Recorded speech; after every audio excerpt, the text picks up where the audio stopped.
welcome back to the Morning Brief. And we're switching gears now to the softer side of things as we look at the creative space, which is expansive. And Nigerians are taking up space, with all of the opportunities that abound. One of such joins us on the program today. Let's welcome Michael Ifeanyi.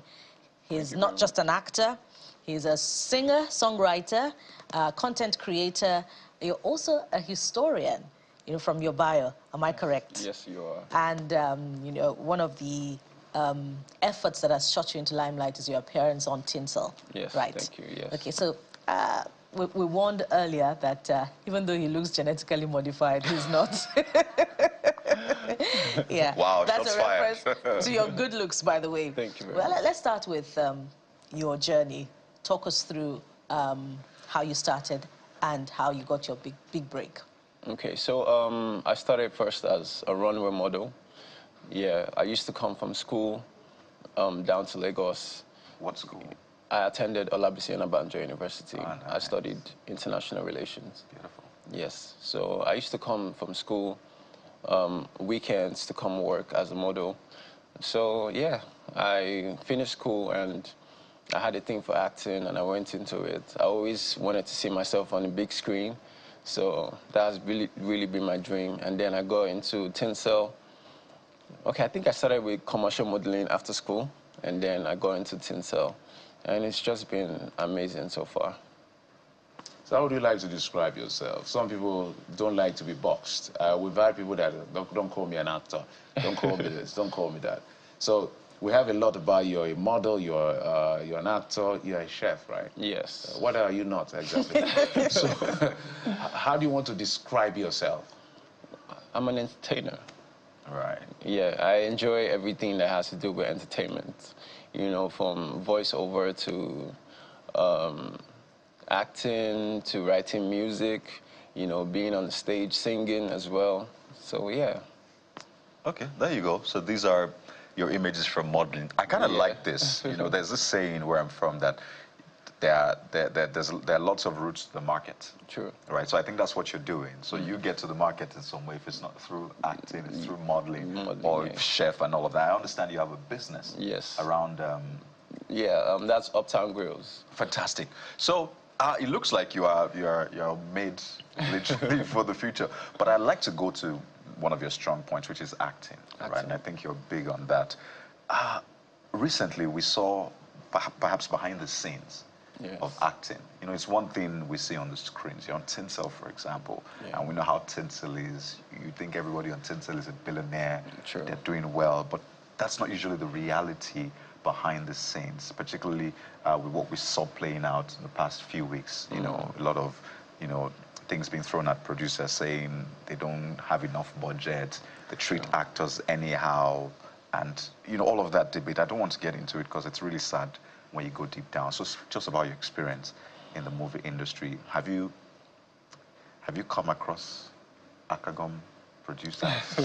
What's the term? Have you been treated unfairly? Because it's important to speak to these things such that everybody's aware and we can work with the sector. True. Okay. Well, I'll just say this. Right now, the Nollywood industry, we're really trying, because now we have movies that are hitting the cinemas, Netflix movies. But, when I first started, and with the way things are, like with some couple of productions, some people don't want to spend money on productions. They're looking for a low budget, looking for the ways they'll cut costs. And they're looking for people to bring in their best, and that is not possible. When you're bringing people on set and you're not providing food, I've gotten to hear a couple of stuff from people telling me, they came on this production, they weren't served food, they're being paid penny, their transportation too, and all that stuff. So it's really crazy, and I just think that's just the country we're in, But I feel like they can do better. Instead of different people to want to do production, everybody can come together and shoot a good movie. Right. That way, everybody is getting paid properly and people are being valued. Sort of pull together and have a cooperative, right? Yes. Is this a problem of standardization? Or this is people just trying to see The industry is getting bigger, so people are trying to game the system. What exactly is the problem here? I think it's everybody just wants to benefit from it. You know, nobody really wants to work together. You know, everybody wants to do their own thing. You see some people wanting to shoot a YouTube movie, just like the case of this young man that passed away. What's his name again? Junior Pope. You know, that production is definitely not a cinematic movie. You know, it's just like a YouTube kind of production and all that, and it cost him his life.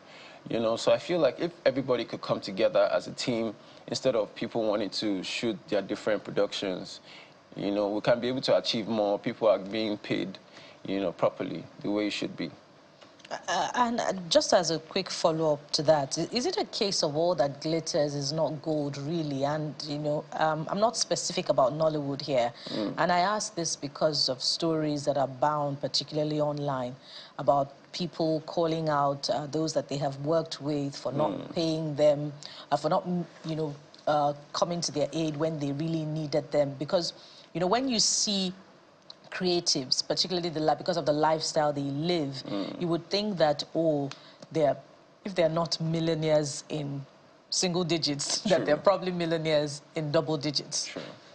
Okay, so the thing is, you know, there's a certain standard for an entertainer, you know, in everybody's head.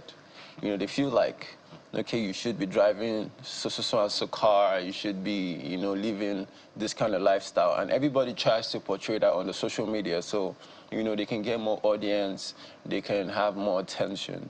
So truly, not everything that glitters is gold, you know, but I feel like people shouldn't do that too much so it doesn't put them, you know, on the wrong scale.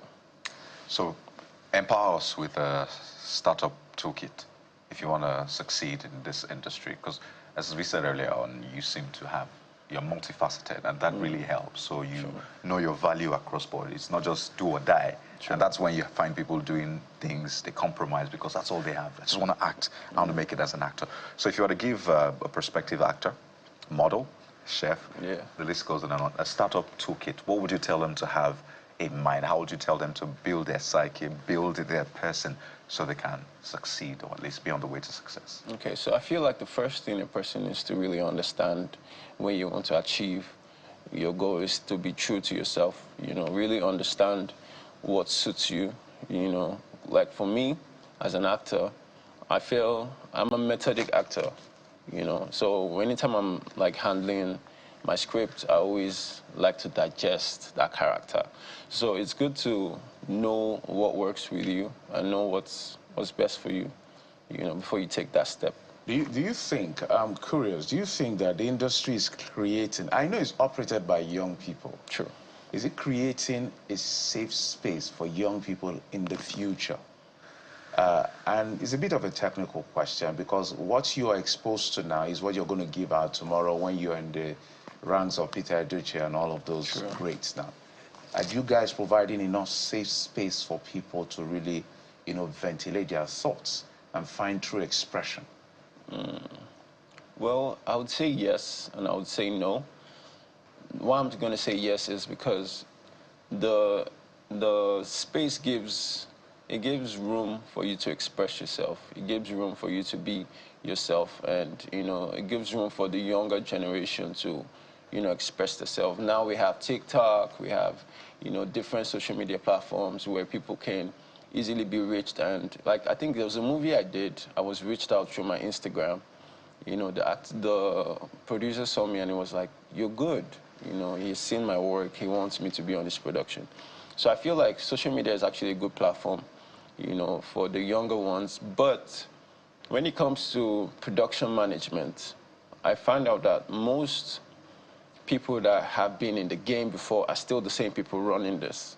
It's more like the Nigerian political scene. Yes, the exactly. old guard. You know, so people from the previous just come back and they're always still running things, and everybody doesn't have a say. What does that mean? There's a lot in between what you said. So what does that mean? Is there a problem with them coming, or there's something they are doing you feel you guys are not comfortable with? I feel it's just the fact that people already are used to these people and they are always trying to fund. So nobody is really wanting to, just like I said, like it's best if everybody can come together and shoot one movie than trying to do their thing individually. So I feel like that's the reason why those people are still in power, because, you know, there's no room for the younger ones to really take charge and do what they want to do. Well, I really like to follow up on that, but I can't resist the urge of this next question. Now, because of your looks, I take it that you're more often than not the guy that is cast for the romantic scenes, right? Now, do you see that, you know, as a problem of stereotyping, and you would rather do other roles, play other roles that help your creativity? Okay, well, I know for a fact that when it comes to acting, I always want to be that main actor, not just for the romantic aspect, but, you know, maybe like a fight scene, you know, something that would challenge my character, you know. So I don't know why, but I don't want to be stereotyped like that, like, okay, he's a fine boy. Typecasting, actually. You said what? Typecasting. Typecasting. I don't want to be, you know, in that category, you know. I want to be challenged. You know, there was this time I went to a character school for a scene that I was supposed to do. So I feel like I can be able to, you know, push myself to that limit. And yeah, I'm looking forward to that though. So do you experience typecasting? Yes, a lot. You want to be James Bond, but they are putting you as Ramsey Noah, right? Every time. Oh, you hear that a lot? People, they say you look like Ramsey Noah. No, they say you're a fine boy, you know, you should be a lover boy, you should be this girl's boyfriend and all that, and I'm like... Okay, quite interesting. Now that we're talking about casting, typecasting, stereotyping, and the rest, would you play the role of a villain if you were given? Yes. You play the role of a villain? Yes. You know what they call improv, right? Yes. Improvising. Improvise, so yes. we should do some improv on the show this morning. I want to hear you as a villain. So the idea is, oh my God. You want to... I just want to hear you as a villain, because I'm picturing you. Somebody beats up your wife. Yeah. So that's the wife. In the movie, and you're really angry. Like, you're coming with, it's either you die or I die. That's the person that beat up your wife. That's your wife. Man, There's going to be a dying somehow. Somebody's going to get injured. So what is it going to be? What would be your favorite, you know, villain line? This is me. Okay. Back off. Come on. It's improv. It's okay. It's okay. Improv is good. That one sounded like a romantic threat. Like back off, else I'll use my cuteness to suffocate you. Well, we know this is impromptu. We haven't given you time to get into character. It's just part of the show, just a joke around. But speak to us really about.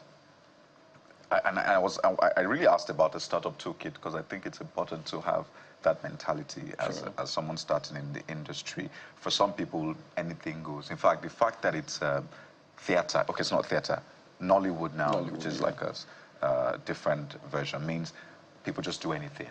So you find people are loose with their bodies. Not everybody, and I think it's important to make that fact. Some people don't mind going to any extent, really, just to get those roles. So is there a universe in which we have a Nollywood that is really top-notch in terms of professionalism? Is there that possibility? I feel like in the next 5 to 10 years, I feel Nollywood would be a much better place if people can work together as a team and not individually. You know, make add more value to the Nollywood industry, because already, literally, we are the biggest in Africa. Already, Nollywood is the biggest in Africa, same as our music industry as well. So I feel like we can be able to, if we can work together, and people just stay true to themselves. Don't go after the job because, you know, you feel like you can do it. Go because you know you can do it. You know, don't go around sleeping with producers because they always promise you things that they can never ever give to you. At the end of the day, it's not even in their court, you know, to make such decisions.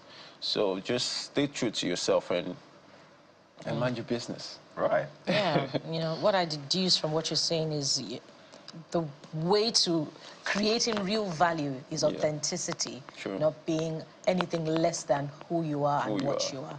And, you know, because of that, we'd like to, and so many other things Thank you. for your We should company. try out your Thank grill, you by so the way, much. one of these Yes. days. Yes. Thank you so Definitely. much, Thank you very Nollywood much. actor Michael Ifeanyi, for joining us. Actor, historian, model, singer, songwriter, chef. Yes. Next time, you're going to be cooking something for us. Definitely. On the show. I'm down. And so this is where we touch down on the program today. Thank you so much for being a part of the program. We'll be back again tomorrow.